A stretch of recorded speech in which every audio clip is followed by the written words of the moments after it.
جوج ديال الامور، جوج ديال الحوايج غادي نبدا نوصي عليهم وغادي نبدا نحذر منهم الى ما لا نهايه. هاد جوج ديال الحوايج هما الصاكه، بيع التدخين يعني، والربا. الربا هو جوج الحوايج خطيرين على شكون؟ على الانسان اللي كيمارس هاد الامور هادي، سواء الناس اللي خدامين في الصاكه. يا اخوه اقسم بالله خاصكم تعرفوا انكم غاديين في واحد الزربيه مفرشه بالورد، ولكن تحت منها واحد الحفره كبيره بزاف. في اي لحظه يقدر تحيد وتسحب من تحت الاقدام ديالك او من القدمين ديالك هذيك الزربيه ودوك الورود، وغادي تشوف الحقيقه كما هي. والعبره بالخواتيم. عندك تفرح بداك الشويه ديال الفلوس اللي كتجمع في يديك وكتدوز من يديك، ابدا.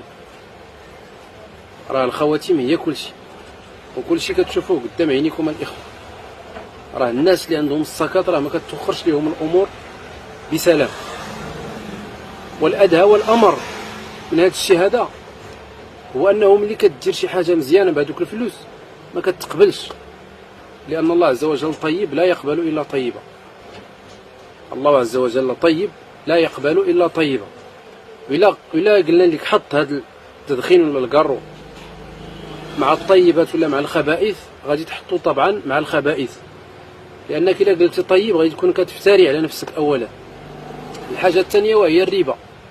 الربا كتفرحك في الاول وكتعطيك واحد الاوهام في الدماغ ديالك وكتيقها، كتقول انني عوض نبقى نعطي لك راه كل شهر مثلا نهضروا على الدار، حيت الاغلبيه ديال الناس تقريبا كيشدوا السلف ولا كيشدوا الديور ولا البرطمات بهذه القضيه هذه ديال السلف ولا ديال الربا. كيقول عوض انني نخلص الكرا مثلا، هذاك الشيء اللي غادي نعطي في الكرا او اقل ربما هو اللي غادي نعطي في هذيك الدار الا شديتها وكتبقى في الملكيه ديالي.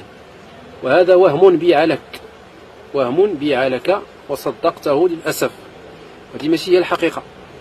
الحقيقه انك الا دخلتي لهذا وراه قصص كثير ايها الاخوه لا تعد ولا تحصى من هذا الباب هذا ديال الربا والصاكه خصوصا. وهذا الشيء شفناه وعيشناه وسمعنا قصص وحضرنا قصص كذلك. راه هذا الشيء كيدخل لك حتى الامور العائليه، حتى الامور العائليه والله العظيم. اللي كيبقى الانسان واحد الشتات في العائله لا يعني منقطع النظير، كتلقى الاب في بلاصه والولد في بلاصه والبنت في بلاصه وكانهم اعداء. علاش؟ على قبل هذا الشيء هذا، لان الحرام يفرق ولا يجمع، يشتت وما كيجمعش الشمل. راه الحلال واخا كيكون قليل كتكون فيه هذه البركه، ومن البركات ديال الحلال ان كيبقى الشمل مجموع وكتعيش الحياه نوعا ما كما هي بطبيعتها، ما كتبقاش تابع الحياه وكتجري موراها. ما عندك لا وقت لولادك لا وقت لوالديك لا وقت لراسك. الوقت ديالك كله هو سلط عليك الله الدنيا وعطيتها الوقت كامل. داكشي علاش كتدي لك الوقت كامل، سلط عليك الله الدنيا تجري فيها. راه كذا الوحوش في البريه. واش دابا البريه محدوده؟ لا ما محدوداش. كذلك الدنيا انت تبعها، تبع زهرة الحياة الدنيا، لكن للأسف ما كتقبتهاش، ما كتقبت حتى واحد. كلشي كيتبعها حتى كيعيا وكيمشي كيدخل للقبر ديالو، وكتبقى زهرة الحياة في الحياة في الدنيا يعني كيبقى كلشي تبعها. لذلك حنا كنديروا واحد المشكل اللي هو كبير بزاف، أننا كنخليو الحاجة اللي مضمونة اللي ضمنها الله عز وجل ألا وهي الرزق، وكنفرطوا في الحوايج اللي ما مضمونيش. كندبعوا الحاجه اللي مضمونه انك كيفاش تجيب هذا الرزق، وما كتفكرش واش من الحلال ولا من الحرام، واش فيه شي حاجه اللي خايبه ولا زوينه، واش ديالك ولا ماشي ديالك اصلا. المهم هو انك تحصل هاد الفلوس. وربما في هذا الزمان كيكون صعيب تحري الحلال، انك تحرى الحلال كيكون صعيب شويه في هذا الزمان.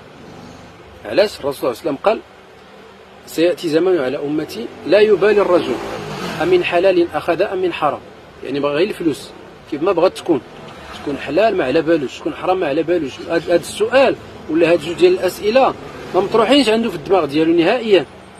قدام المال وقدام الدنيا وقدام الهويزات اللي كيقولوا ما كيفكر كاع في هذه القضيات، خاصو غير ياخذ والسلام عليكم.